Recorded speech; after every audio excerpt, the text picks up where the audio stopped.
أعمالنا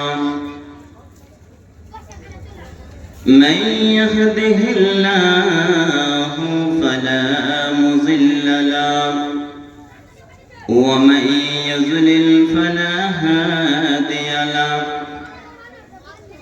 وأشهد أن لا إله إلا الله وحده لا شريك له وأشهد أن سيدنا وسندنا وحبيبنا وشفيعنا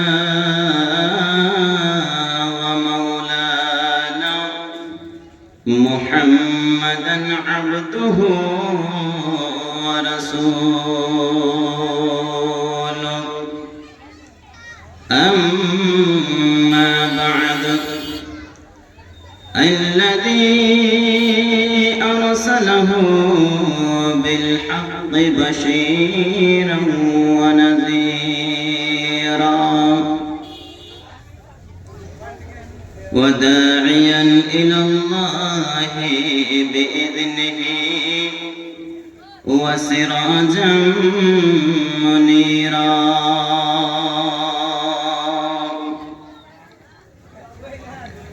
فقد قال الله تبارك وتعالى في كلامه المجيد وفرقانه الحميد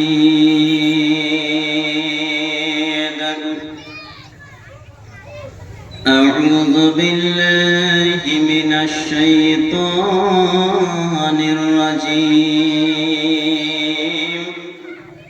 بسم الله الرحمن الرحيم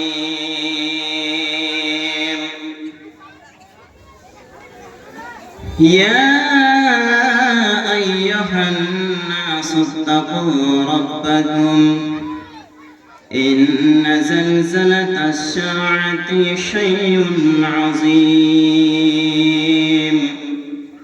يوم ترونها تذهل كل مرضعة عما أرضعت وتضع كل ذات حمل حملها وترى الناس سكارى وما هم بسكارى ولكن عذاب الله شديد. وقال النبي صلى الله تعالى عليه وسلم من بنى لله مسجدا بنى الله له في الجنة.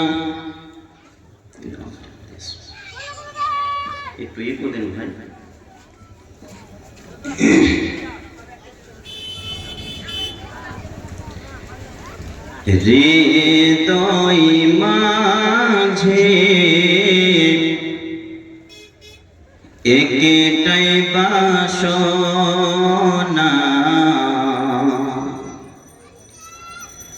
যেতাম উড়ে সোনার মদিনা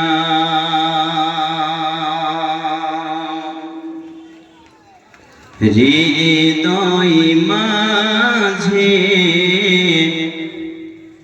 একটাই বাসনা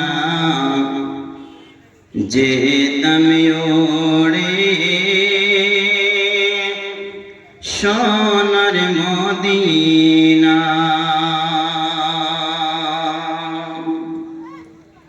হৃদয় মাঝে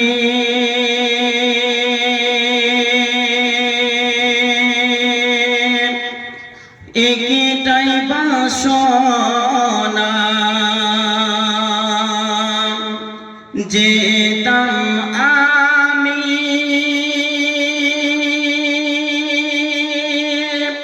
সোনার মদিনা হৃদয় মাঝে একটাই বাসনা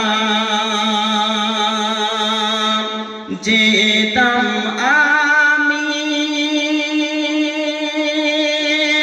সোনার মদিনা আমরা সবাই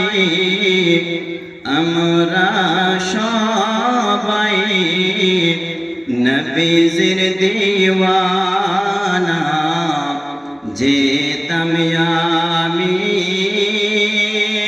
সোনার মদিনা হৃদয় মাঝে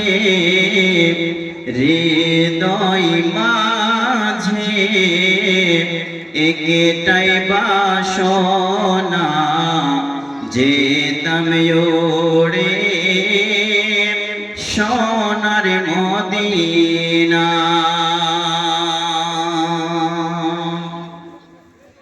হিয়াশায় আছে সম্বলে নাই গো আমার কোন সখিনা আশায় আছে সম্বলে নাই গো আমার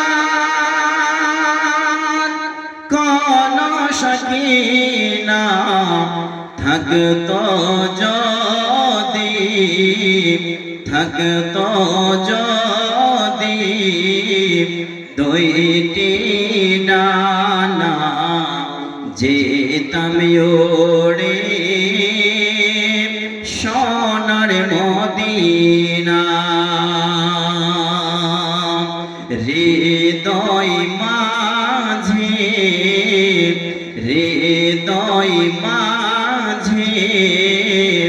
একটাই বাসনা যেতাম ওরে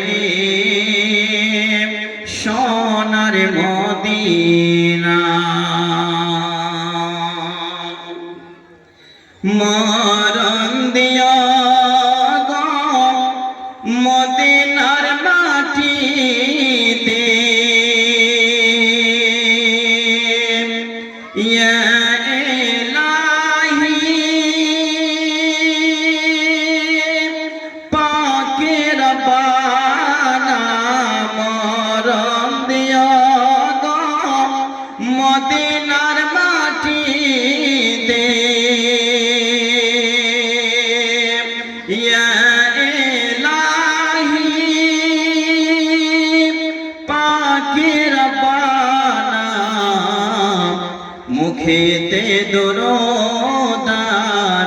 মুখেতে দরদার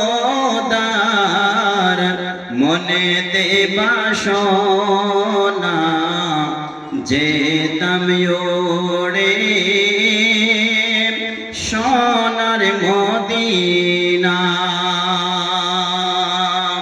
হৃদয় মাঝে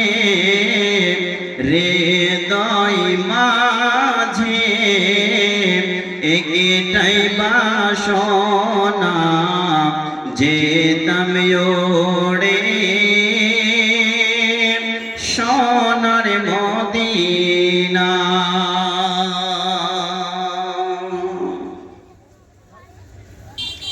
শ্রদ্ধেয় সুযোগ্য সম্মানিত আজকের সভার সভাপতি সাহেব, মঞ্চে বসে থাকা উলেমায়ে দ্বীন, সামনে বসে থাকা আমার দিনদার ইমানদার ভাই সকল, পর্দানাশী মা বোন ও বোনেরা, সর্বাগ্রে রব্বুল আলামিনের শুকর কৃতজ্ঞতা জ্ঞাপন করি যে মহান রব আমাদেরকে আজকের জলসায় একত্রিত করেছেন। সেই রবের গুণগান গুণকীর্তন করে কিয়ামত পর্যন্ত কেউ শেষ করতে পারবে না।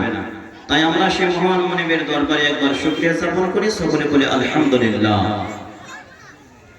তারপরে পরে আমার আপনার নবী, দোজাহানের নবী, কুল কায়নাতের নবী, আসমান জমিনের নবী, পাহাড় পর্বতের নবী, কীট পতঙ্গের নবী, নদী নালার নবী, সাপ বিছুর নবী, নবীদের নবী, যিনার নাম হযরত মুহাম্মদ রাসূলুল্লাহ, সকলে পড়ুন সাল্লাল্লাহু তাআলা আলাইহি ওয়াসাল্লামের উপরে শত কোটি শান্তির ধারা দরুদ ও সালাম অবতীর্ণ হোক। আল্লাহুম্মা সাল্লি আলাইহি, আল্লাহুম্মা বারিক আলাইহি। ভাই, আপনারা যারা দাঁড়িয়ে আছেন বসে যান। অনেক ভাই রাস্তাতে ঘোরাঘুরি করছেন, অনেক ভাই আমার রাস্তা জ্যাম করে দিয়ে দোকানের সামনে দাঁড়িয়ে আছেন। ভাইরা আমার, দয়া করে আপনারা স্টেজে আসুন, এখানে এসে বসুন। বসে কিছু কোরআন এবং হাদিস থেকে কিছু জ্ঞান নেন। এখান থেকে জ্ঞান নিয়ে আমল করবেন, আপনার পরকাল সুখী হবে। আমার মা বোনেরা, আপনারা যারা এখন পর্যন্ত এই মাজলিসে আসতে পারেননি, আপনাদের জন্য পর্দার সুব্যবস্থা করা হয়েছে। অতএব আপনারা নিজ নিজ কাজকর্ম সেরে আপনারাও নিজের স্থানে এসে বসে পড়ুন। সম্মানিত উপস্থিতি, আমি আপনাদের সম্মুখে কোরআনুল কারীমের সিরিয়াল অনুপাতে সূরা নম্বর 22 সূরাতুল হজ থেকে 1 এবং 2 দ্বিতীয় দুইটা আয়াত এবং হাদিসে নববী থেকে একখানা হাদিস পরিবেশন করেছি। উল্লেখিত আয়াত ও হাদিসকে কেন্দ্রবিন্দু রেখে ইনশাআল্লাহ আমার বক্তৃতা ইতি করব। ওমা তৌফিক ইল্লা বিল্লাহ। তবে বন্ধুগণ, আমরা মানুষ, আল্লাহ তাবারক ওয়া তাআলা আমাদেরকে মানুষ করে সৃষ্টি করেছেন। পৃথিবীতে যার শুরু আছে, পৃথিবীতে যেটা তৈরি হয়েছে সেটা ধ্বংস হবে। যেটা শুরু আছে তার শেষ হবে। যেটা বানানো হয়েছে সেটা ভেঙে যাবে। সব জিনিসের একটা শেষ স্থান রয়েছে। আমার আপনারও একটা শেষ সময় আছে। এই যে আপনি একটা দীর্ঘ সময় পেয়েছেন, নিজের শরীরে বল পেয়েছেন, শক্তি পেয়েছেন, এই শক্তিটা একদিন আপনার শেষ হয়ে যাবে। সময় যখন ফুরিয়ে আসবে তখন আপনার শক্তি কাজ করবে না, তখন আপনার হাত পা কাজ করবে না, তখন আপনার শরীরে ব্যালেন্স থাকবে না। অতএব আপনাকেও দুনিয়া ছেড়ে দিতে হবে। প্রত্যেক জিনিসের শুরু থেকে শেষ পর্যন্ত একটা যে সময় দিয়ে দেওয়া হয়েছে, এই সময়টা আর আপনার দ্বিতীয়বার আসবে না। আপনাকে যেটা সময় দেওয়া হয়েছে সেই সময়টা, এই যে একটা দীর্ঘ সময় আপনি পেয়েছেন, 70 বছর, কেউ 60 বছর, কেউ 50 বছর, এই যে একটা দীর্ঘ হায়াত পেয়েছেন আপনি, এই সময়টা পেরিয়ে গেলে দ্বিতীয়বার আর আপনার চান্স হবে না। সেইভাবে আল্লাহ তাবারক ওয়া তাআলা এই পৃথিবীকে সৃষ্টি করেছেন। পৃথিবী একদিন ভেঙে যাবে, পৃথিবী নষ্ট হয়ে যাবে, আকাশে চন্দ্র থাকবে না, আকাশে সূর্য থাকবে না, গাছপালা সঠিক নিজের জায়গায় দাঁড়িয়ে থাকতে পারবে না, সবাই একের পর এক ধ্বংস হয়ে যাবে, বরবাদ হয়ে যাবে, তছনছ হয়ে যাবে। আমি আপনাদের সম্মুখে কোরআনুল কারীমের সূরা হজ থেকে মাত্র 2খানা আয়াত পাঠ করেছি। সে আয়াতের দিকে আমি চলে যাই। আল্লাহ তাবারক ওয়া তাআলা তিনার কোরআনুল কারীমের মধ্যে কি বলছেন মানুষকে? আল্লাহ বলছেন, বিসমিল্লাহির রহমানির রহিম,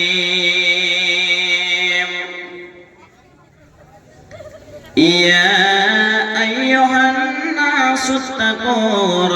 ربكم إن زلزلة الساعة شيء عظيم এই কোরআনুল কারীমের মধ্যে আল্লাহ বিভিন্ন জায়গায় মানুষদের মধ্য থেকে বেছে বেছে কোন কোন জায়গায় কথা বলেছেন, বেছে বেছে ঈমানদারগণকে ডেকেছেন। ইয়া আইয়ুহাল্লাযীনা আমানু এই রকম শব্দ ব্যবহার করেছেন। আর এখানে ঈমানদার যারা, আল্লাহর যারা, আল্লাহকে বিশ্বাস স্থাপন করেছেন যারা, তাদেরকে ডেকে ডেকে ইয়া আইয়ুহাল্লাযীনা আমানু শব্দ দ্বারা তাদেরকে ডাকছেন। কিন্তু আমি যে আয়াতটা পাঠ করলাম এখানে সমস্ত মানুষকে আল্লাহ ডাকছেন, সে হোক মুসলিম, সে হোক বৌদ্ধ, সে হোক হিন্দু, সে হোক খ্রিস্টান, যেই জাতি হোক না কেন, এক কথায় পৃথিবীতে মানুষ বলতেই সমস্ত মানুষকে আল্লাহ ডাক দিয়ে বলছেন, কি বলছেন? নাসুত্তাকুল্লাহ রাব্বাকুম, হে আমার বান্দারা তোমরা আমাকে দেখে ভয় করো। আল্লাহ বলছেন ইয়া আইয়ুহান নাস, হে পৃথিবীর মানুষেরা তোমরা আমাকে দেখে ভয় করো। কেন?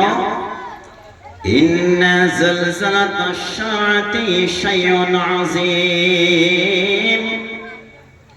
আল্লাহ বলছেন যেদিন এই দুনিয়াটা কম্পন শুরু হবে, এই দুনিয়াটা ঝাঁকুনি দিয়ে দেবে, এই দুনিয়া থেকে সূর্য ভেঙে যাবে, চন্দ্র ভেঙে যাবে, আকাশ পাতাল ওলট পালট হবে, সারা পৃথিবী সারা কায়নাত ভেঙে যাবে। আল্লাহ বলছেন বান্দারে শোনো, ওই দিনটা এতটা কঠিন হবে, ওই দিন আল্লাহর আযাব তোমার সামনে এসে পড়বে। তাই ওই দিনকে বলে তোমরা ভয় করো। কেমন দিন হবে জানেন? আমরা আপনারা সবার, আমার আপনার মা বোন আছে, একটা মেয়ের পেটে যখন বাচ্চা আসে, ওই বাচ্চাটা যখন ভূমিষ্ঠ হয়, তো প্রথমে মেয়েটা যদি শ্বশুর বাড়িতে থাকে তাহলে শাশুড়িকে জানিয়ে দেয় যে বাচ্চা প্রসব হবে, সময় হয়ে গেছে। যদি মায়ের বাড়িতে থাকে মাকে জানাবে, মা জানলো, মা জানার পরে মায়ের দ্বারাতে একা যদি সম্ভব না হয় পাড়া প্রতিবেশীকে জানাবে, আত্মীয় স্বজনকে জানাবে, আত্মীয় স্বজনকে জানার পরে ওই বাচ্চাটা, এখন যা সিচুয়েশন হয়েছে আমাদের বাড়িতে কিন্তু আর বাচ্চা হয় না, বাচ্চা হলেও ওই বাচ্চাটাকে হসপিটালে পৌঁছাতে হয়, নাহলে আবার সার্টিফিকেট পাওয়া যাবে না। জি, তো আমি যেটা বলছিলাম যে একটা বাচ্চা হওয়ার জন্য কে জানলো? মা জানলো, পাড়া প্রতিবেশী জানলো। শুধু তা নয়, এলাকা ভিত্তিক যে হসপিটাল, সেই হসপিটাল পর্যন্ত খবর পৌঁছে গেল একটা বাচ্চা প্রসব হওয়ার জন্য, এতটা মানুষ জেনে গেল। কিন্তু আল্লাহ বলছেন ইয়াউমা তারাউনাহা তাযহালু কুল্লু মুরদিয়াতিন আম্মা আরযাত ওয়া তাযাউ কুল্লু যাতি হামলিন হামলাহা। আল্লাহ বলছেন বান্দা শোনো শোনো, সেই দিনটা কত কঠিন দিন হবে। কোন দিন? আল্লাহ বলছেন যেদিন আকাশে সূর্য ভেঙে যাবে, চন্দ্র ভেঙে যাবে, সারা কায়নাত তাসনাস হয়ে যাবে, মানুষ পতঙ্গের ন্যায় ছুটতে আরম্ভ করবে। সেই দিন এমনই একটা ভয়ঙ্কর দৃশ্য হবে, এমনই একটা ভয়ঙ্কর আওয়াজ হবে। আল্লাহ পাক রব্বুল আলামিন বলছেন বান্দারে তোমরা শুনে রাখো, যে মায়ের পেটে বাচ্চা জন্মেছে, যে মায়ের পেটে বাচ্চা আছে, ওই বাচ্চাটা কোন দিক দিয়ে খালাস হয়ে যাবে মা টের পাবে না, পাবে না, পাবে না। দয়াবতী দরদিনী মায়াবার মা, দয়াবতী দরদিনী মা।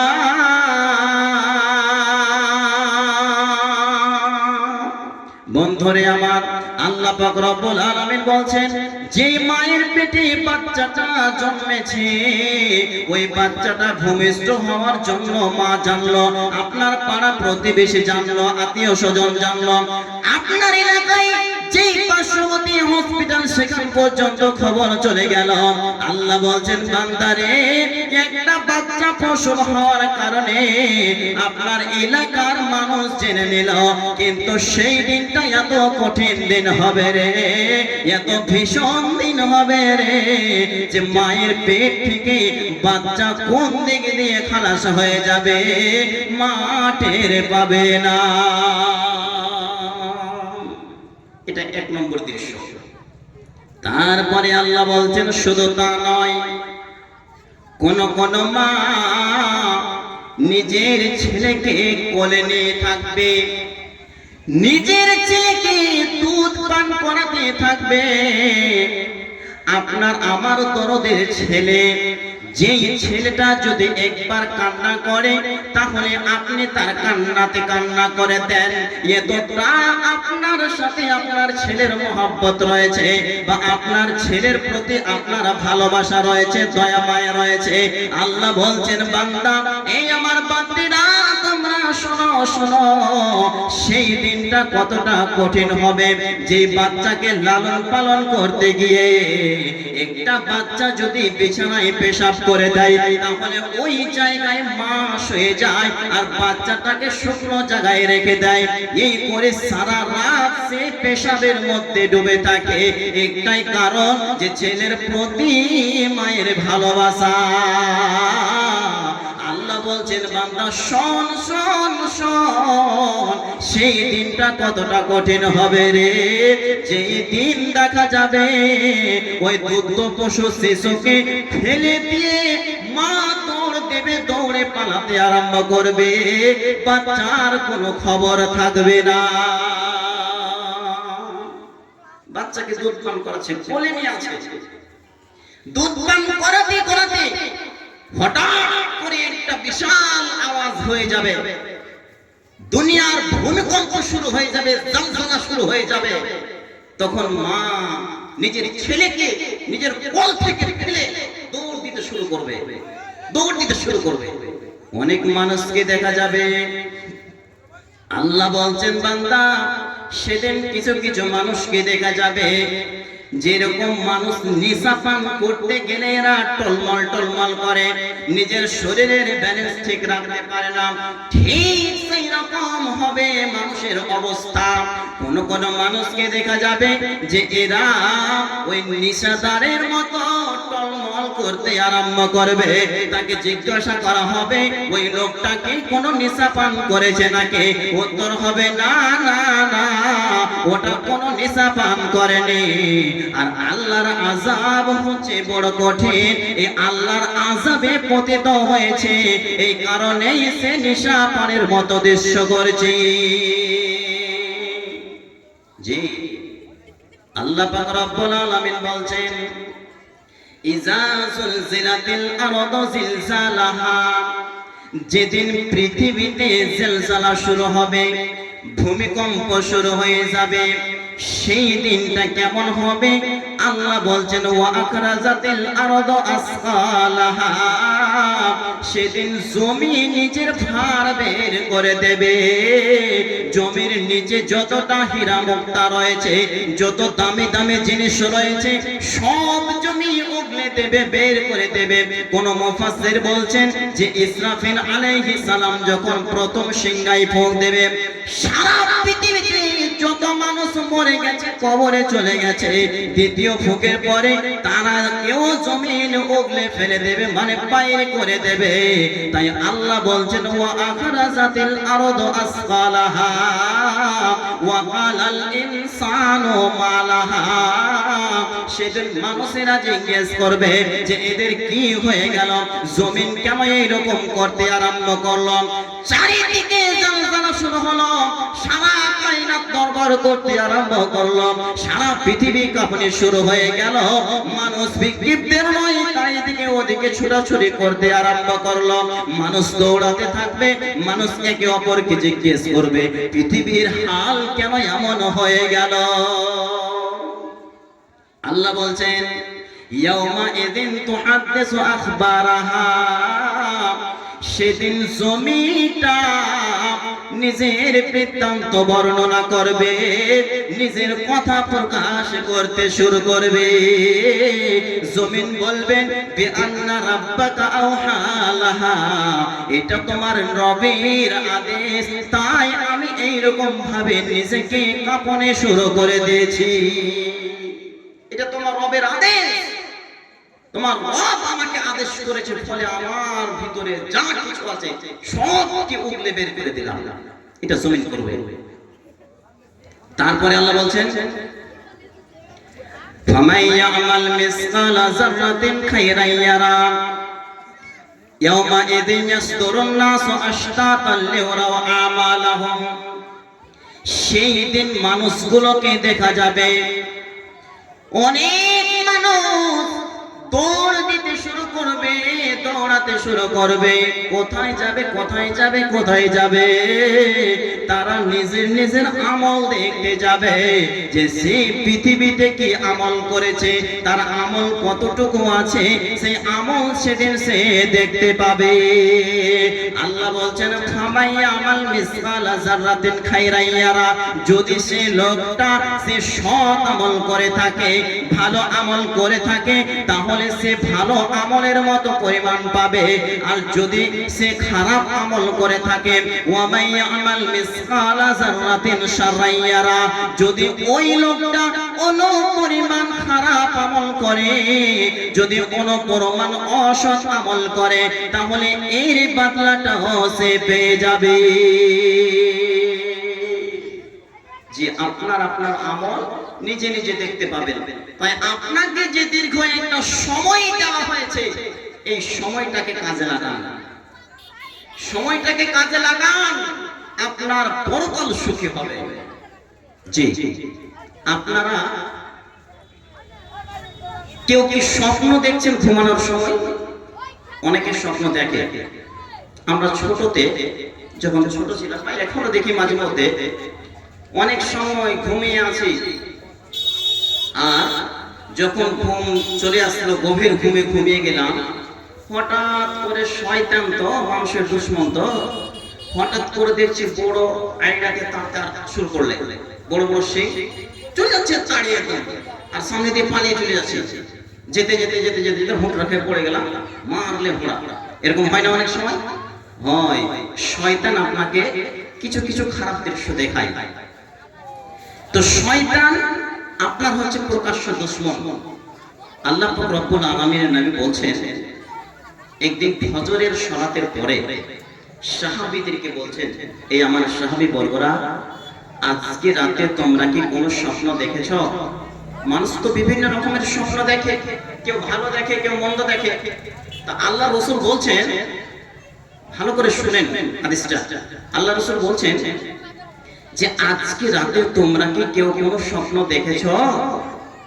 সাহাবীরা চুপচাপ আছে, কোনো কথা বলে না। তখন আল্লাহ রাসূল বলছেন, তাহলে কেউ কোনো স্বপ্ন দেখেনি?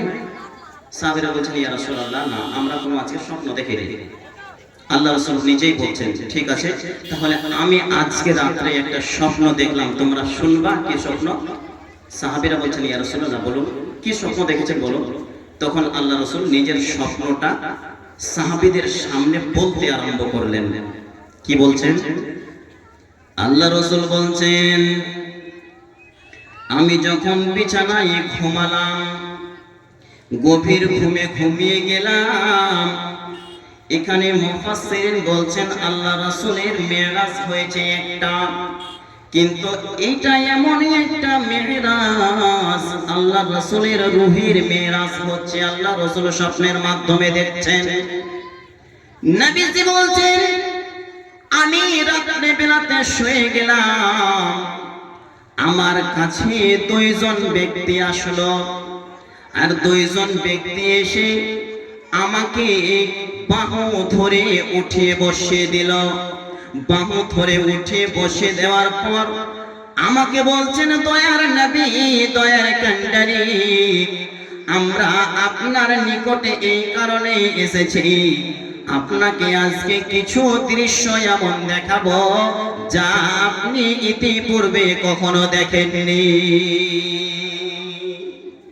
দুইজন সঙ্গীর সাথী এসেছেন, এসে বলছেন আল্লাহ রাসূলকে যে আজকে এমনই একখানা দৃশ্য আপনাকে দেখাবো যা ইতিপূর্বে আপনি কখনো দেখেননি। তখন আল্লাহ রাসূল বলছেন, কি করে, কোথায় পাবো সেটা দেখতে? তখন দুইজন সঙ্গীর সাথী বলছেন, চলুন নবীজি, আমরা আপনাকে সঙ্গে নিয়ে সামনে বাড়তে আরম্ভ করব। নবীজির বাহু ধরে নিলেন। নবীজির বাহু ধরে দুইজন সঙ্গীর সাথী সামনের দিকে যেতে আরম্ভ করলেন। যেতে যেতে যেতে যেতে নবীজি আমার বলছেন, সর্বপ্রথম যে দৃশ্যটা আমি দেখতে পেলাম, একটা লোক মাটির উপরে শুয়ে আছে আর তার পাশে একটা লোক দাঁড়িয়ে ওই সাইদ ব্যক্তির মাথার উপরে পাথর মারতে আছে। বিশাল বড় পাথর, ওই পাথর নিয়ে জোর জোর করে সাইদ ব্যক্তির মাথায় আঘাত করছে। পাথর ছিটকে দূরে চলে যাচ্ছে। আবার ওই লোকটা পাথরকে উঠিয়ে নিয়ে চলে আসছে। পাথর উঠিয়ে নিয়ে এসে আবার সেই লোককে আঘাত করতে থাকছে। নবীজি এই দুইজন সঙ্গীর সাথীকে বলছেন, এ আমার সঙ্গী সাথীরা, যে লোকটা শুয়ে আছেন ইনি কে? আর যাকে পাথর দিয়ে যার মাথা চূর্ণ বিচূর্ণ করা হচ্ছে ইনি কে? নবীজিকে তখন ওই দুইজন সঙ্গীর সাথী বলছেন, ইয়া রাসূলুল্লাহ, নবী গো, ওই দৃশ্যটা আপনাকে এখন বলা হবে না, এখন বলা হবে না, এখন বলা হবে না। চলুন চলুন, আপনি আরো একটু সামনে বাড়ুন। নবীজিকে উত্তরটা বললেন না, যে লোকটা শুয়ে আছে ওটা কে? নবীজি জিজ্ঞেস করছেন ওই দুজন সাথীকে, যেটা শুয়ে আছে উনি কে? উত্তর আসে না। বলছেন যে পাথর নিয়ে মাথাকে চূর্ণ বিচূর্ণ করে দিচ্ছে, এটা কে? নবীজি কিছুই বললেন না, শুধু ওই দুইজন সঙ্গীর সাথী বলছেন, চলো সামনে চলে যাও। আবার সামনের দিকে যেতে আরম্ভ করলেন। যেতে যেতে যেতে নবীজি আমার বলছেন, 2 নম্বর দৃশ্য আমি দেখতে পেলাম যে এক ব্যক্তি মাটিতে বসে আছে আর তার পাশে আরো একজন লোহার একটা কলসা নিয়ে, যে লোকটা মাটিতে বসেছে ওই মানুষের মুখের ভিতরে লোহার আকড়সা ভরে দিচ্ছে। লোহার আকড়সা ভরে মুখ থেকে কান পর্যন্ত তাকে ছিঁড়ে দিচ্ছে, কেটে দিচ্ছে। নবীজি আমার বলছেন, এই আমার সঙ্গীর সাথীরা, বল রে, যে লোকটা বসে আছেন ইনি কে? আর যার হাতে লোহার আকড়সা, এই লোহার আকড়সা দিয়ে মুখ কান পর্যন্ত ছিঁড়ে দিচ্ছেন ইনি কে? নবীজিকে দুইজন সঙ্গীর সাথী বলছেন, ইয়া রাসূলুল্লাহ, নবী গো, আপনাকে সব দৃশ্য বলা হবে, কিন্তু এখন আপনাকে কিছু বলবো না। চলুন চলুন চলুন, আরো একটু সামনে বাড়ো। আরো সামনের দিকে যেতে আরম্ভ করলেন। যেতে যেতে যেতে 3 নম্বর দৃশ্য নবীজি আমার দেখতে পেলেন যে একটা তন্দুরের ভিতরে, একটা ছেলে এবং মেয়ে, তারা আগুনের তৈরি মানুষ, একে অপরের সঙ্গে জিনায় লিপ্ত হয়ে আছে। আল্লাহ রাসূল বলছেন, এ আমার সঙ্গীর সাথীরা, তোমরা বলো, এই লোকটা যে মানুষটা, ছেলেটাকে এবং আগুনের তৈরি মহিলাটাকে? নবীজিকে দুইজন সঙ্গীর সাথী বলছেন, ইয়া রাসূলুল্লাহ, আপনাকে সব কথাই বলা হবে, কিন্তু এখন আপনাকে বলা হবে না, হবে না, হবে না, এখন আপনাকে জানানো হবে না। তারপরে কটা হলো? 3টা দৃশ্য হলো। নবীজি আমার বলছেন, এই সঙ্গীর সাথীরা আমাকে কি আরো কিছু দেখাবে? সঙ্গীর সাথীরা বলছেন, আল্লাহ রাসূল, আপনাকে আজকে বেশ কয়েকটা দৃশ্য দেখাবো যেগুলো আপনি জীবনে কোনোদিন দেখেননি। তখন আল্লাহ রাসূল বলছেন, আর কি দেখাবে? চলুন দেখি, চলুন আগে বাড়ুন, সামনে চলুন। যেতে আরম্ভ করলেন। যেতে যেতে যেতে যেতে নবীজি আমার বলছেন, চতুর্থ নম্বর আমি দেখতে পেলাম একটা কালা কুৎসিত লোক, যার চেহারা এতটা কালো, হাড়ির কালির মতো চেহারা কালো। ওই লোকটা সে আগুন জ্বালাচ্ছে বসে বসে, আর যখন দেখছে আগুনটা ধসকে যাচ্ছে, আগুনটা জোরে জ্বলে যাচ্ছে, তখন সেই লোকটা আগুনের কাছ থেকে দৌড়ে পালিয়ে যাচ্ছে। আবার যখন দেখছে আগুনটা নিভে আসছে, ওই লোকটা দৌড়ে আবার আগুনের কাছে চলে আসছে। আল্লাহ রাসূল বলছেন, এই আমার সঙ্গের সাথীরা বলো রে, যে লোকটা আগুন জ্বালাচ্ছে ইনি কে, আর কেমন সে এইরকম করে আগুন জ্বালাচ্ছে? আল্লাহ রাসূলকে দুইজন সঙ্গের সাথী বলছেন, ইয়া রাসূলুল্লাহ, ওগো দয়ার নবী, দয়ার কান্ডারে, আপনি এখন শোনেন না, আপনাকে এখন শোনানো হবে না, আপনাকে আরো এমন দৃশ্য দেখা হবে যা আপনি কোনোদিন ইতিপূর্বে দেখেননি। নবী গো, চলুন চলুন আরো সামনে বাড়ুন, আরো একটু সামনে বাড়ুন। নবীজিকে আমার দুইজন সঙ্গীর সাথী সামনের দিকে নিয়ে যেতে আরম্ভ করলেন। যেতে যেতে যেতে নবীজি আমার বলছেন, 6 নম্বর দৃশ্য আমি নবী দেখতে পেলাম যে একটা পুকুর রয়েছে, আর ওই পুকুরে জলের পরিবর্তে রক্তে ভরা আছে, আর ওই রক্তের পুকুরে একটা লোক হাবুডুবু করছে, সাঁতার কাটছে। আর পুকুরের কিনারায় অপর এক ব্যক্তি দাঁড়ানো আছে, পাথর নিয়ে রক্তের পুকুরের কিনারায় দাঁড়িয়ে আসছে। যে লোকটা হাবুডুবু করতে করতে, সাঁতার কাটতে কাটতে কাটতে কাটতে পুকুরের কিনারায় আসছে। নবীজি দেখতে পেলেন যে কিনারায় দাঁড়ানো ব্যক্তি একটা পাথর ছুঁড়ে ছুঁড়ে তাকে মারছে। মারতে মারতে মারতে আবার সে পুকুরের মধ্যখানে ঠেলে দিচ্ছে। একটা লোক, রক্তের পুকুর, সেই পুকুরে হাবুডুবু খাচ্ছে, সেই পুকুরে ডুবে যাচ্ছে। নিজের জানকে বাঁচানোর জন্য হাবুডুবু করতে করতে, সাঁতার কাটতে কাটতে কাটতে কাটতে কাটতে কিনারায় আসছে। যেমনি কিনারায় এসে পৌঁছচ্ছে, আর কিনারায় একজন ব্যক্তি পাথর নিয়ে দাঁড়িয়ে আছে, এমন ভাবে পাথর মারছে, আবার সেই লোকটা ওই পুকুরের মধ্যখানে গিয়ে হাজির হয়ে যাচ্ছে। আল্লাহ রাসূল বলছেন, সত্যি তো এগুলো দৃশ্য কোনোদিন আমি দেখিনি।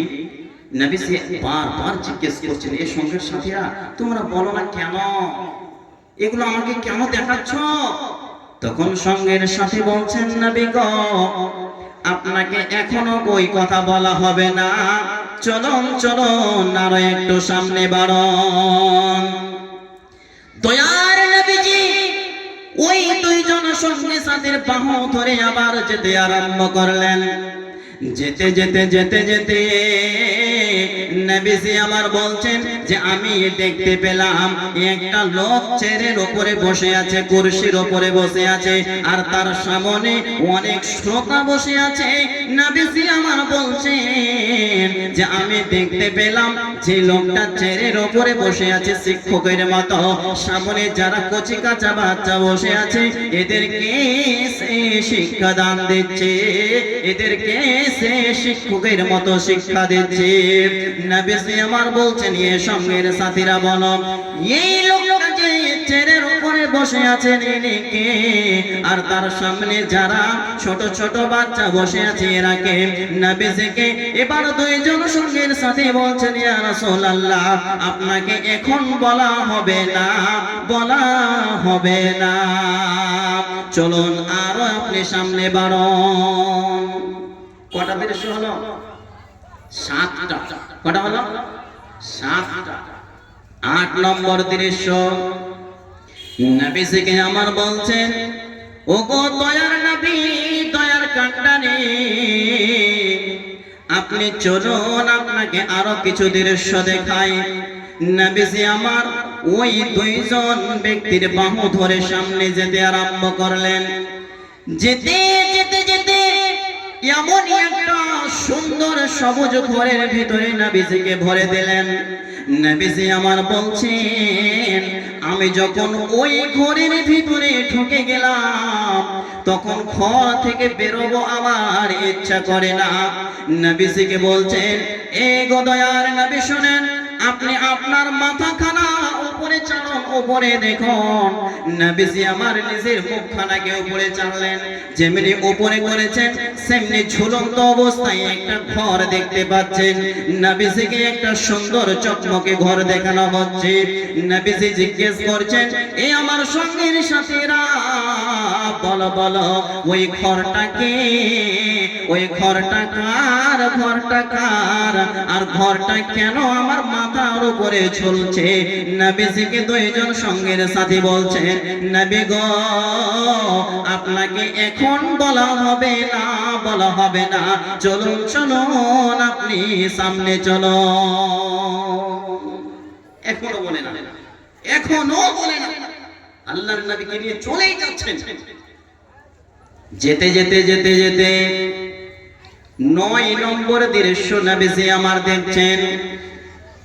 নবীজি আমার বলছেন যে আমাকে এমন একটা জায়গায় নিয়ে যাওয়া হলো, সেখানে আমি কিছু মানুষকে দেখতে পেলাম যে মানুষের চেহারা অর্ধেক দিক কালা, কুৎসিত হাড়ের কালের মতো কালো, আর অর্ধেক দিক মানুষের মতো চকচকে হয়ে আছে। নবীজি আমার জিজ্ঞেস করলেন, এই আমার সঙ্গীর সাথীরা, এদের চেহারা কেন এমন হয়েছে? নবীজিকে দুইজন সঙ্গীর সাথী বলছেন, ইয়া রাসূলুল্লাহ, আপনাকে এখন বলা হবে না, বলা হবে না, চলুন চলুন আপনি আবার সিরিয়াল নম্বর 1 এ চলে যান। নবী গো, কোন দেশেতে রইলেন ঘুমায়া, দয়ার নবী গো,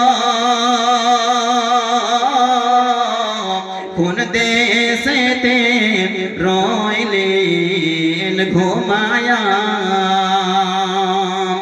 নবী তোমার প্রেমে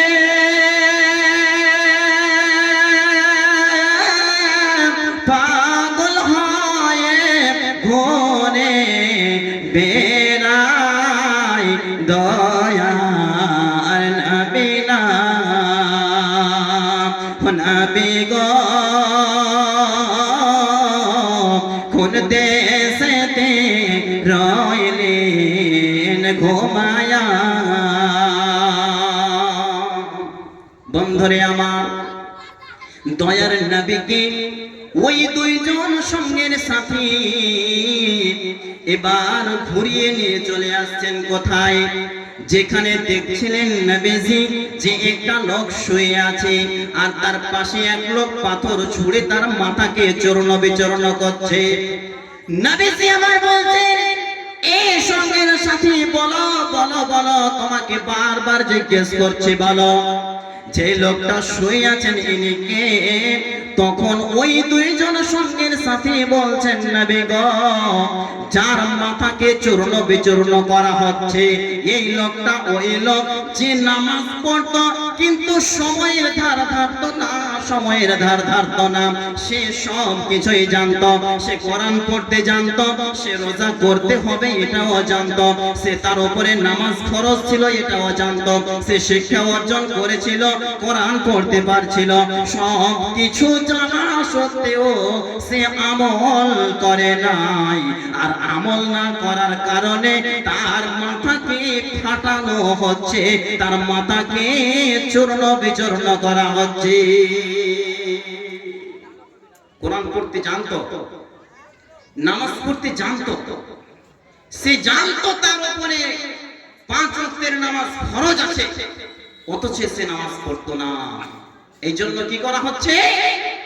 তার মাথাকে পাথর দিয়ে দিয়ে মেরে চূর্ণ বিচূর্ণ করা হচ্ছে, পাথর ছিটকে দূরে চলে যাচ্ছে, আবার সেই পাথরকে কুড়িয়ে নিয়ে আসা হচ্ছে, এসে আবার তাকে ধোলাই করা হচ্ছে, মারা হচ্ছে। আপনি নামাজ ছাড়বেন? নামাজ ছাড়বেন আপনি?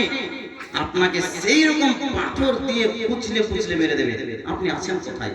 আপনার শক্তির পাওয়ার, আপনার তাকত, আপনার এই বাহু, আল্লাহ বলছেন বান্দা তোর এই শক্তি চিরকাল রবে না, শক্তিটা এমন হয়ে যাবে তোর শরীরের প্রত্যেকটা অঙ্গকে এমন ভাবে লুজাল করে দেব, প্রত্যেকটা অঙ্গকে এমন ভাবে কমজোর করে দেব, তোর হাত কাজ করবে না, পা কাজ করবে না, শরীরের ব্যালেন্স ঠিক থাকবে না। আমি আল্লাহ পারি যে তোর মুখের ভিতরে যে 32টা দাঁত আছে, এই দাঁতকে একের পর এক খসিয়ে দিতে শুরু করব।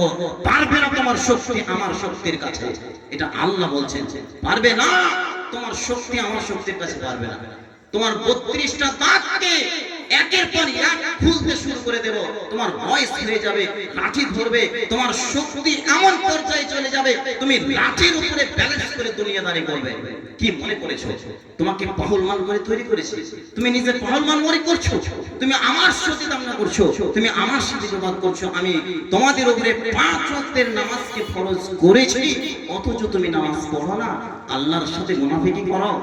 আল্লাহ বলছেন যেদিন তোমার মাথাকে ফাটিয়ে দেওয়া হবে, যেদিন তোমার মাথাতে পাথর মেরে চূর্ণ বিচূর্ণ করা হবে, সেই দিন তুমি বুঝতে পারবে যে দুনিয়াদারিটা কি, দুনিয়াতে কি করেছিলাম, দুনিয়াতে আমাকে সময় দেওয়া হয়েছিল, সেই সময়টা আমি কোন কাজে ব্যয় করেছিলাম, যে সময়টা কোন কাজে ব্যয় করেছিলাম।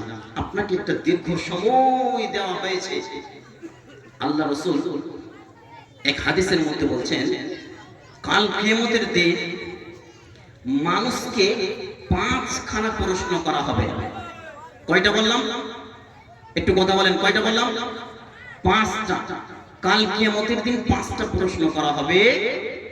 এর মধ্যে প্রশ্ন নম্বর 1 হচ্ছে যে তোমাকে যেটা সময় দেওয়া হয়েছে, এই যে দীর্ঘ একটা সময় আমরা পেয়েছি, এই সময়টা আল্লাহর কাছে, আল্লাহ যখন প্রশ্ন করবেন তখন আল্লাহর কাছে এই সময়টাতে আমি যে কি করেছি এর জবাব দিতে হবে। কেমন করে? আপনি মনে করেছেন এই তো আমার 50 বছর বয়স, এই তো আমার 30 বছর বয়স, সবে মাত্র তো আমি যুবক হয়ে উঠলাম, এখন নামাজ পড়ে কি করব? যখন দেখবো বয়স্ক হয়ে যাব লাঠি নিয়ে চলবো, যখন আমার শরীরে ব্যালেন্স থাকবে না, টুকটাক করে কোনো কাম কাজ করবো না, নিয়ে দিয়ে মসজিদ আর মাদ্রাসা নিয়ে পড়ে থাকবো। যে আপনার বয়সটাকে আপনি লক্ষ্য করেছেন? আপনার এই মূল্যবান সময়টাকে আপনি একবার খেয়াল করেছেন? আপনি কত মূল্যবান সময় পেয়েছেন আল্লাহর কাছে যে আপনি খেয়াল করেন নাই। নবীজি আমার বলছেন একটা বাচ্চা যখন জন্ম নেয় তখন কি হয়? বাচ্চাটা যখন জন্ম নিল, যখন মায়ের পেট থেকে বাচ্চাটা দুনিয়াতে ভূমিষ্ঠ হলো, নবীজি আমার বলছেন ওই বাচ্চাটার সময় করতে আরম্ভ করলো, ঘড়ির কাঁটা বাড়তে শুরু করলো। আল্লাহ পাক রব্বুল আলামিন নবী বলছেন কাল কিয়ামতের দিন 5খানা প্রশ্ন জিজ্ঞেস করা হবে। তার সিরিয়াল নম্বর 1 আল্লাহর নবীজি বলছেন যে আল্লাহ 5খানা প্রশ্নের মধ্যে একটা সময় প্রশ্ন করা হবে যে তোমাকে দীর্ঘ একটা সময় দেওয়া হয়েছিল, এই সময়টাকে তুমি কোন কাজে ব্যয় করেছো? সময়টাকে কোন কাজে ব্যয় করেছো? আল্লাহর নবী বলছেন তোমাকে সময়টা এমন ভাবে দেওয়া হয়েছে যখন একটা মায়ের পেট থেকে বাচ্চা ভূমিষ্ঠ হয়ে পৃথিবীতে আসে, 1 সেকেন্ড, 2 সেকেন্ড, 3 সেকেন্ড, 4 সেকেন্ড, এই করতে করতে করতে করতে যখন সে 60 সেকেন্ড হয়ে গেল, তখন ওই বাচ্চাটার পৃথিবীতে আসা 1 মিনিট হলো। ভালো করে হিসাব করেন, এই 1 মিনিট, 2 মিনিট, 3 মিনিট করতে করতে যখন দেখা গেল 60 মিনিট হয়ে গেল, তখন বলছেন যে ওই বাচ্চাটার পৃথিবীতে আসা 1 ঘন্টা হলো। 1 ঘন্টা, 2 ঘন্টা, ঘন্টা 3 ঘন্টা করতে করতে যখন 24টি ঘন্টা হলো, নবীজি বলছেন ওই মানুষটা একটা দিন অতিবাহিত করলো। একদিন 2 দিন করতে করতে যখন 30টা দিন অতিবাহিত করলো, তখন সে একটা মাস অতিবাহিত করলো। 1 মাস 2 মাস করতে করতে যখন সে 12টা মাস অতিবাহিত করলো, তখন সে একটা বছর অতিবাহিত করলো। এই করতে করতে 1 বছর 2 বছর 3 বছর করতে করতে আল্লাহর রাসূল বলছেন তাকে একটা দীর্ঘ সময় দেওয়া হয়েছে। কাউকে 70 বছর, 60 বছর, 50 বছর, 40 বছর, এই যে একটা দীর্ঘ সময় দেওয়া হয়েছে বন্ধুরে, এই সময়টার জবাব না দেওয়া পর্যন্ত এক চুল পরিমাণ আপনি এদিক ওদিক সরতে পাবেন না, আপনি সরতে পাবেন না। তাই নবীজি বলছেন যেই লোকটা নামাজ পড়তে জানতো অথচ পড়তো না, তার মাথাকে পাথর দিয়ে ঠাটকে চুরমার করা হচ্ছে, পাথর ছিটকে দূরে চলে যাচ্ছে, আবার সেই পাথরকে উঠিয়ে নিয়ে আসা হচ্ছে, আর পাথর দিয়ে যিনি মারছেন তিনি হচ্ছেন আল্লাহর ফেরেশতা, আর যে লোকটা শুয়ে আছে তিনি হচ্ছেন আল্লাহর বান্দা, যে নামাজ ছেড়ে দিত, নামাজ পড়তো না। 2 নম্বর কি আল্লাহ রাসূল বলছেন যে এক ব্যক্তি বসে আছেন, তার মুখের ভিতরে লোহার আকর্ষা হচ্ছে। নবীজি আমার বলছেন লোহার আকর্ষা মুখের ভিতরে ভরে দিয়ে কান পর্যন্ত ছিঁড়া হচ্ছে। নবীজি 2 জন সঙ্গীর সাথে কে বলছেন ইয়া রাসূলুল্লাহ, ওই লোকটা যে সকালবেলা বাড়ি থেকে বের হতে গেলে মিথ্যা কথা বলে বের হতো, সারাদিন মিথ্যা কথা বলতে বলতে বলতে বলতে সন্ধ্যা বেলা যখন সে বাড়ি ফিরে আসতো, তখনও সে মিথ্যা কথা বলে বাড়ি ঢুকতো। এই মিথ্যা বলার কারণে নবীজি আমার বলছেন ওই লোকটার মুখের ভিতরে লোহার আকর্ষা ভরে দিয়ে কান পর্যন্ত ছিঁড়ে দেওয়া হচ্ছে। 3 নম্বর দৃশ্য নবীজি আমার বলছেন এক ব্যক্তি বসে আছে, বসে বসে আগুন ধরাচ্ছে, কালা কুৎসিত চেহারা নিয়ে এসে বসে আছে। নবীজি জিজ্ঞেস করছেন ইনি কে? নবীজিকে উত্তরে ওই 2 জন সঙ্গীর সাথে বলছেন ইনি হলেন জাহান্নামের ফেরেশতা। জাহান্নামকে কেমন করে জ্বালাবে, জাহান্নামের আগুনে কেমন করে সে জ্বালাতে শুরু করবে। যখন দেখছে আগুন জ্বলে চলে যায়, আগুন ধসকে যায়, তখন সেই লোকটা পালাতে আরম্ভ করে, আগুন নিভে গেলে সেই লোকটা আসতে আরম্ভ করে। নবীজি বলছেন ইনি কে? তখন তার উত্তরে 2 জন সঙ্গীর সাথী বলছেন ইনি হলেন ওই লোক যে জাহান্নামকে উদ্বোধন করবে, জাহান্নামের আগুনই জ্বালাবে, আর এর নাম হচ্ছে মালিক, জাহান্নামের আগুন জ্বালাবে। তারপরে 4র্থ নম্বর দৃশ্য নবীজি আমার বলছেন যে তন্দুরের ভিতরে আগুনের ছেলে মেয়েকে ভরা হয়েছে। আল্লাহ রাসূল বলছেন এরা কারা? নবীজিকে ওই 2 জন সঙ্গের সাথে জানিয়ে দিচ্ছেন এরা হলো ওরা যারা দুনিয়ায় ব্যভিচারে লিপ্ত থাকতো, যারা দুনিয়ায় বিয়ের আগে অবৈধ কাজে লিপ্ত থাকতো, জেনায় লিপ্ত থাকতো, এদেরকে আজকে আগুনের তৈরি করে দিয়ে একে অপরের সঙ্গে মিলিত করা হচ্ছে। নাম্বার 5 নবীজি আমার বলছেন যে আমি যে দৃশ্যটা দেখতে পেলাম, একটা পুকুরের ভিতরে এক লোক হাবুডুবু করছে, আবার কাতার কাটতে কাটতে কাছের দিকে চলে আসছেন। পুকুরের কিনারায় যে ব্যক্তি পাথর নিয়ে দাঁড়িয়ে আছে, পাথর নিক্ষেপ করতে আছে, নবীজি বলছেন ইনি কে? যে পাথর নিয়ে দাঁড়িয়ে আছেন আর যে সাঁতার কাটতে কাটতে পুকুরের কিনারায় চলে আসছেন ইনি কে? নবীজিকে ওই 2 জন সঙ্গীর সাথী বলছেন ইয়া রাসূলুল্লাহ, নবী গো আপনি এই দৃশ্যটা শুনে নেন, যারা দুনিয়ায় সুদ করছিল, যারা দুনিয়ায় সুদ খাচ্ছিল, যারা দুনিয়ায় সুদের ব্যবসা করছিল, যারা দুনিয়ায় সুদের অঙ্ক করছিল, যারা দুনিয়ায় সুদের সঙ্গে জড়িত ছিল, সুদের অঙ্ক বসেছে, সুদ খেয়েছে, সুদ করে করে নিজের জিন্দেগিতে সুদ ভরে রেখেছে, আল্লাহ পাক রব্বুল আলামিনের নবীকে ওই 2 জন সঙ্গী সাথে জানিয়ে দিচ্ছেন এই যে রক্তের পুকুরের ভিতরে সাঁতার কাটতে কাটতে কাটতে কাটতে সে চেষ্টা করছে নিজের জানকে বাঁচানোর জন্য, সে চেষ্টা করছে এই পুকুরের কিনারায় এসে গেলে সে হয়তো বেঁচে যাবে, কিন্তু আল্লাহর আযাবের ফেরেশতা পুকুরের কিনারায় পাথর নিয়ে দাঁড়িয়ে আছে, এমন ভাবে তাকে পাথর নিক্ষেপ করছে, আবার সে মধ্যখানে চলে যাচ্ছে। এ ছিল কে? এ ছিল সুদখোর, সুদের ব্যবসা করত, সুদের টাকা খেত, সুদ মানুষকে দিত, মানুষের কাছ থেকে টাকা নিত, এই করে করে নিজের জিন্দেগিকে সুদে ভরে রেখেছে। এই জন্য তাকে আজকে করা হচ্ছে রক্তের পুকুরে ডুবিয়ে তাকে এখানে হাবুডুবু করানো হচ্ছে, আর সে নিজের জান বাঁচানোর জন্য সামনের দিকে এগিয়ে আসছে, কিনারায় এগিয়ে আসছে, তাকে পাথর ছড়ে ছড়ে মারা হচ্ছে, আবার সে কিনারায় এসে পৌঁছে যাচ্ছে। ভাই আমার বন্ধুগণ, সিরিয়াল নম্বর 7 নম্বর সিরিয়ালে নবীজি আমার বলছেন, আমি দেখতে পেলাম একটা লোক চেয়ারের উপরে বসে আছে, কিছু কিছু ছোট বাচ্চা সামনের দিকে বসে আছে। ইনি নবীজি যখন দুইজন সঙ্গীর সাথে জিজ্ঞেস করলেন দয়ার নবীকে, ওই দুইজন সাথী এবার বলছেন যিনি চেয়ারের উপরে বসে আছেন ইনি ইব্রাহিম আলাইহিস সালাতু ওয়াস সালাম, আর তার সামনে যিনারা বসে আছেন এরা হচ্ছেন ওই সমস্ত বাচ্চা যাদের উপরে নামাজ ফরজ হয় নাই, যারা ছোট ছোট ছোট ছোট বাচ্চা, এই ছোট থাকাকালীন তারা যে দুনিয়াতে ভূমিষ্ঠ, দুনিয়া ছেড়ে দিয়েছে, দুনিয়া থেকে ইহকাল ছেড়ে পরকাল গমন করেছিল, এই ছোট বাচ্চারাকে ইব্রাহিম আলাইহিস সালাতু ওয়াস সালাম শিক্ষা দিচ্ছেন। চলুন নাম্বার 8, সামনের দিকে যেতে যেতে নবীজি আমার বলছেন, আমি এমন একখানা দৃশ্য দেখতে পেলাম যে আমাকে এমন একটা সবুজ ঘেরা বাগের মধ্যে নিয়ে যাওয়া হলো, এমন একটা সবুজ বাগানের ভিতরে ঢুকিয়ে দেওয়া হলো যে আমি নবীজি দেখতে পেলাম ওই বাগানের ভিতরে মাথার উপরে ঝুলন্ত অবস্থায় একটা ঘর রয়েছে। নবীজি বলছেন, এই আমার সঙ্গের সাথীরা বলো এই ঘরটা কার কার কার?